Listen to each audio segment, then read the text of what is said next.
Hello everyone, मैं रुपेश कुमार मिश्रा एक बार फिर आप सभी का मेरे यूट्यूब चैनल पे स्वागत करता हूं। देखिए, इस वीडियो में मैं बात करने वाला हूं आज 13 जुलाई को जिनका जिनका फर्स्ट सिटिंग में एग्ज़ाम हुआ है आरबी हिंदी 100 मार्क का, आज का मैं बात कर रहा हूं। तो उसमें मैं आप लोग को आंसर की आज की वीडियो में बताऊँगा ग्रुप ए टू सी का। यहाँ पर जो आंसर की मैं बताऊँगा वो 99% आप लोग का एक्यूरेट रहेगा। 1 से 2% का मिस्टेक हो सकता है, ये मैं पहले ही बोल दे रहा हूँ। ये मैं नहीं बोलूँगा कि मिस्टेक नहीं होगा, मुझसे मिस्टेक हो सकता है। जहाँ मिस्टेक हो वीडियो के कमेंट बॉक्स में आके बता दीजिएगा कि हाँ उस क्वेश्चन का राइट ऑप्शन क्या होगा, ठीक है। डेफिनेटली वो करेक्ट होना चाहिए, नहीं कि आपने टिक लगाया है एग्ज़ाम में तो ज़रूरी नहीं है कि वहीं सही हो जाए। कन्फर्म करना है। अगर लगता है कि जो मैं बता रहा हूँ वो गलत है तो कमेंट बॉक्स में आके बताओगे। ध्यान देंगे जितने भी आरबी हिंदी वाले छात्र हैं जिनका आज फर्स्ट सिटिंग में एग्ज़ाम हुआ है, ग्रुप ए टू सी में जितने भी आते हैं, चैनल पे जो लोग नए हैं सब्सक्राइब कर बेल आइकन को प्रेस करके वीडियो को शेयर कर दीजिएगा। टेलीग्राम चैनल का लिंक डिस्क्रिप्शन बॉक्स में है, टेलीग्राम चैनल को ज्वाइन कर लीजिए। देखिए, आप लोगों से रिक्वेस्ट है कि आप लोग का इस 100 में कितना स्कोर हो रहा है मैं बताऊंगा। इसके बाद मिलाने के बाद आपको वीडियो के कमेंट बॉक्स में आके बताना है। अपना क्वेश्चन पेपर सामने में रखोगे और फिर मिलाओगे। मैं एक एक क्वेश्चन को पढ़ के उसका राइट ऑप्शन बताऊँगा। 100 में कितना मार्क आपका आ रहा है आपको वीडियो के कमेंट बॉक्स में आके हार्ट लाइक देने के साथ में बताना है, विथ हार्ट लाइक, ठीक है। देखिए, ये तो पूरा पेपर गंदा कर दिया एकदम। निबंध निकुंज में निबंधों की संख्या कितनी है? 100 मार्क आरबी हिंदी का क्वेश्चन है पहला। टोटल 8 है, तो ऑप्शन इसका क्या हो जाएगा? बी। तो जिनका जिनका बी टिक किया हुआ होगा मिलाते चलिए, इसका बी ऑप्शन हो जाएगा। मोक्षदाता राम के लेखक हैं तो महात्मा गांधी, सब पढ़ा हुआ क्वेश्चन है आपका, B option will be right. Mahatma Gandhi का जो जन्म है वो कब हुआ था पूछा जा रहा है आपसे, तो 1869 में हुआ था इनका जन्म और डेट था 2 अक्टूबर 1869। Hence the right option will B option A. जीवन में सत्य के प्रयोग किस विद्या की रचना है? तो 4 का देखिए ये एक आत्मकथा हो जाएगा, ऑप्शन ए ऑप्शन। पुरुषार्थ कितने प्रकार के होते हैं? तो ये 4 प्रकार का होता है, धर्म, अर्थ, कर्म और मोक्ष। तो ऑप्शन क्या हो जाएगा? ए। देह तो अभिमान का मूल है, उपयुक्त पंक्तियां उद्धृत है, ये है मोक्षदाता राम से। ऑप्शन बी इसका राइट हो जाएगा। मेरा राम मुझे तारेगा आपको नहीं, उपयुक्त पंक्तियां उद्धृत है, ये है मोक्षदाता राम से, which is written by Mahatma Gandhi. Mahatma Gandhi की माता का नाम क्या था? तो इनकी माता का नाम था Putli Bai. Ramabai will be the wrong answer. Putli Bai इनकी माता का नाम था और पत्नी का नाम था कस्तूरबा गांधी। इनका जन्म हुआ था गुजरात राज्य के पोरबंदर में, ठीक है। विनोबा भावे का जन्म कब हुआ था? तो ये हो जाएगा बी ऑप्शन, 1895 को महाराष्ट्र में। जीवन और शिक्षण के लेखक कौन हैं? तो ये है विनोबा भावे। तो ऑप्शन इसका क्या हो जाएगा? A option. देखिए अगला क्वेश्चन, भूदान गंगा के लेखक कौन है? तो 11 का राइट ऑप्शन भी सी हो जाएगा, विनोबा भावे। मतलब क्वेश्चन इस तरह से पूछा गया है कि देखो जीवन और शिक्षण में विनोबा भावे, तो आंसर फिर अगला क्वेश्चन भूदान गंगा है उसका भी विनोबा भावे। फिर 12 नंबर है सर्वोदय संदेश, इसका भी विनोबा भावे। मतलब विनोबा भावे से जितना रिलेटेड है उसको ला के एक जगह रख दिया गया है। महात्मा गांधी वाला एक जगह ला के रख दिया है, आचार्य नरेंद्र देव वाला आगे देखोगे एक जगह, संपूर्णानंद वाला एक जगह। मतलब सीरियल वाइज पूरा पूछा गया। कॉमन सेंस के आधार पर भी आपका पूरा क्वेश्चन बन जाएगा। सर्वोदय संदेश, तो ऑप्शन क्या हो जाएगा? ए, दैट इज विनोबा भावे। अगला देखिए, विनोबा भावे का जन्म स्थान है, मैंने अभी आपको बताया है, दैट इज महाराष्ट्र। गीता प्रवचन के लेखक कौन है? तो ये भी है विनोबा भावे। ऑप्शन इसका ए हो जाएगा। स्वरूप देखिए किस विद्या की रचना है? तो 15 का जो है ये निबंध, आपको इस क्वेश्चन को एक बार कंफर्म कर लेना है, ए और डी में से कौन सा राइट होगा, या फिर कोई और ऑप्शन होगा तो वो भी बताना है। मैं बोल रहा हूँ डी ऑप्शन होना चाहिए इसका राइट, दैट इज़ ए निबंध। आप लोगों को इसको कंफर्म करना है। देखिए 2-4 क्वेश्चन मैं आपसे पूछूंगा जिसमें मुझे कन्फ्यूज़न होगा कि उसका राइट ऑप्शन क्या होगा, ठीक है जी। अगला देखिए, अगला आता है आपका 16 कि आचार्य नरेंद्र देव का जन्म कहाँ हुआ था? तो इसका राइट ऑप्शन बी हो जाएगा, उत्तर प्रदेश यूपी में। भारत के राष्ट्रीय आंदोलन का इतिहास पुस्तक के लेखक कौन हैं? तो ये हैं आचार्य नरेंद्र देव, ऑप्शन बी। बौद्ध दर्शन के रचनाकार कौन हैं? तो ये भी हैं आचार्य नरेंद्र देव। भारतीय धर्म एक उदार और विशाल धर्म है, प्रस्तुत पंक्तियाँ के लेखक कौन हैं? तो 19 का भी ए हो जाएगा, आचार्य नरेंद्र देव। हिंदू धर्म को भारतीय धर्म की संज्ञा किसने दी है? तो इसका भी टिक कर लीजिए, सी ऑप्शन, आचार्य नरेंद्र देव। मतलब मिलाना है आपको, आपने टिक तो किया होगा क्वेश्चन पेपर पे। बहुत ज़्यादा टफ क्वेश्चन नहीं था, गेस पेपर से ही क्वेश्चन पूरा पूछा गया है। राष्ट्रीयता और समाजवाद के लेखक कौन है? 21 का बी हो जाएगा, आचार्य नरेंद्र देव। साहित्य, शिक्षा एवं संस्कृति के लेखक कौन है? तो ये हो जाएगा option c, Acharya Narendra Dev. Women in Rigveda का प्रकाशन वर्ष क्या है? तो 1942 will be the right answer. India in Kalidasa, तो ये इसका राइट ऑप्शन हो जाएगा, भगवत शरण उपाध्याय।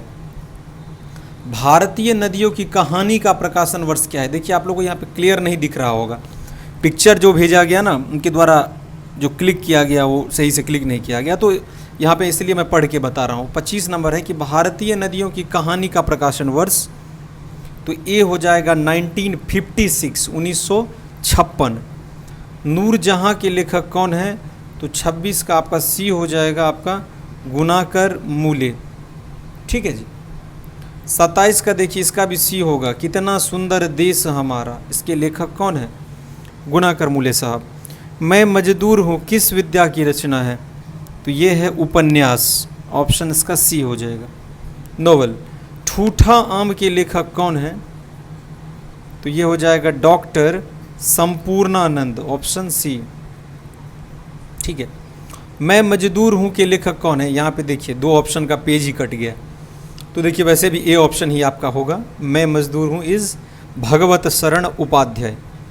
मेरे निर्माण की परिधि की व्यापकता अनंत है, उदयाचल से अस्ताचल तक क्षितिज के छोरों तक उपयुक्त पंक्तियाँ किस निबंध से उद्घृत है?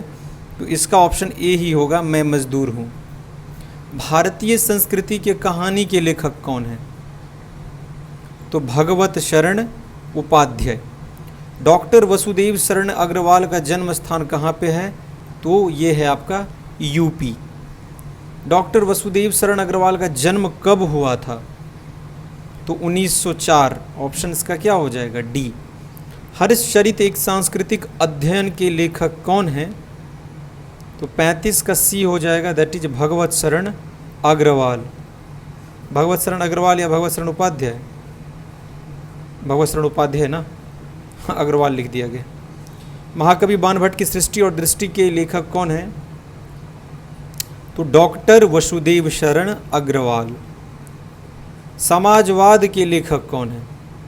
यहाँ राइट ऑप्शन ए हो जाएगा, डॉक्टर संपूर्णानंद, ऑप्शन ए। अंतर्राष्ट्रीय विधान के लेखक कौन है? आचार्य नरेंद्र देव। 39 का देखिए चीद विलास, तो ऑप्शन ए हो जाएगा संपूर्णानंद। समाज और धर्म के लेखक कौन है? के लेखक कौन है? इसका राइट ऑप्शन 40 का ए हो जाएगा, डॉक्टर संपूर्णानंद। समाज और धर्म किस विद्या की रचना है? तो ए हो जाएगा निबंध, ऑप्शन विल बी ए। सम्राट हर्षवर्धन के लेखक कौन है? 42 का जो है ये डी हो जाएगा, इनमें से कोई नहीं। समाजवादी चिंतन से संबंधित निबंध है समाज और धर्म, इसका राइट ऑप्शन ए होगा। अंतरिक्ष यात्रा के लेखक कौन है? 44 देखो, इसका ए हो जाएगा, डॉक्टर संपूर्णानंद। डॉक्टर संपूर्णानंद का जन्म स्थान कहाँ है? तो ये है वाराणसी। कहाँ पे है? यूपी में, तो ऑप्शन क्या हो जाएगा, बी। ठीक है जी। डॉक्टर संपूर्णानंद का जन्म हुआ था 1891 को, तो ऑप्शन इसका क्या हो जाएगा, 46 का बी ऑप्शन। मनुष्य का सबसे बड़ा पुरुषार्थ मोक्ष है, करेक्ट। सबसे बड़ा पुरुषार्थ क्या है? मोक्ष है। पंक्तियाँ उद्गृत कहाँ से है? तो मोक्षदाता राम से। रामायण महाभारत में सांस्कृतिक चेतना के लेखक कौन है? तो ये है डॉक्टर देवराज नंदकिशोर। रामायण महाभारत में सांस्कृतिक चेतना किस विद्या की रचना है? 49 का सी हो जाएगा कहानी। आप लोग निश्चित रूप से 5 सेकंड का समय निकाल करके स्पेशली मेरे लिए ही, थोड़ा मेरे पर ही उपकार कर दीजिएगा। जितने भी व्यूअर्स देख रहे हैं कमेंट बॉक्स में आके सभी लोग, मैं सभी से रिक्वेस्ट कर रहा हूँ, बताएंगे कि 100 में आपका कितना मार्क आ रहा है। क्योंकि जितने लोग देखते हैं ना उसमें से 1/10 भी नहीं बताते, बस उसमें से गिने चुने 20 से 25 स्टूडेंट, कम से कम 100-150 जितना हो सभी लोग कमेंट करेंगे। एंड वीडियो को लाइक ज़रूर कर दीजिएगा, बहुत मेहनत लगता है। अब आप लोग का आंसर की मान लो जारी नहीं करेंगे तो आप लोगों को अच्छा नहीं लगेगा, इसलिए मैं सोचता हूँ कि हर एक सब्जेक्ट का आंसर की चैनल पे डालना है, हर एक कंटेंट कवर करना है। पार्ट 3 का भी कंटेंट आपको चैनल पे मिलता रहेगा, इसलिए आप लोग टेलीग्राम चैनल को ज्वाइन कर लीजिए। लिंक डिस्क्रिप्शन बॉक्स में टेलीग्राम का मैंने दे दिया है, या फिर आप ब्रेनस्टॉर्म ED99 सर्च करोगे, लिख देता हूँ मैं, तो आपको टेलीग्राम चैनल मिल जाएगा। जिन्होंने ज्वाइन नहीं किया है उनको ज्वाइन कर लेना है। ऑप्शन 50 देखिए, इसका बी ऑप्शन हो जाएगा। निबंध निकुंज के संपादक कौन है? तो डॉक्टर रमाकांत झा, रमाकांत पाठक नहीं। 51 देखिए, अब यहाँ से आपका थोड़ा इजी क्वेश्चन स्टार्ट हो जाएगा। संक्षेपण किया जाता है मूल अवतरण का 1/3, 1/3, ठीक है। संक्षेपण का सही अर्थ होता है, ऑप्शन सी ही सही होगा इसका, तथ्य परकता और संक्षिप्तता, उपयुक्त ए और बी दोनों, ऑप्शन सी। संविधान के किस अनुच्छेद में राजभाषा संबंधी प्रावधान है? ये क्वेश्चन का आंसर आपको बताना है, क्योंकि ये पोल साइंस वाला क्वेश्चन है, पॉलिटिकल साइंस में आपने पढ़ा होगा। राइट ऑप्शन 53 का सभी लोग कमेंट करके बताओ तो जी।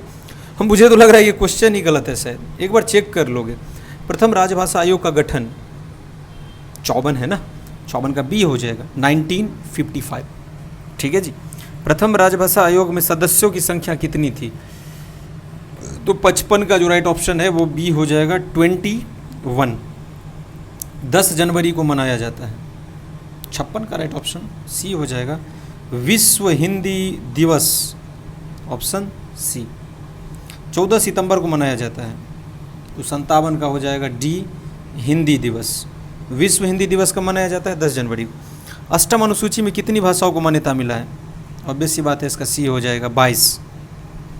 न्यायालय की भाषा का प्रावधान संविधान के किस अनुच्छेद में किया गया है? बी हो जाएगा, 348।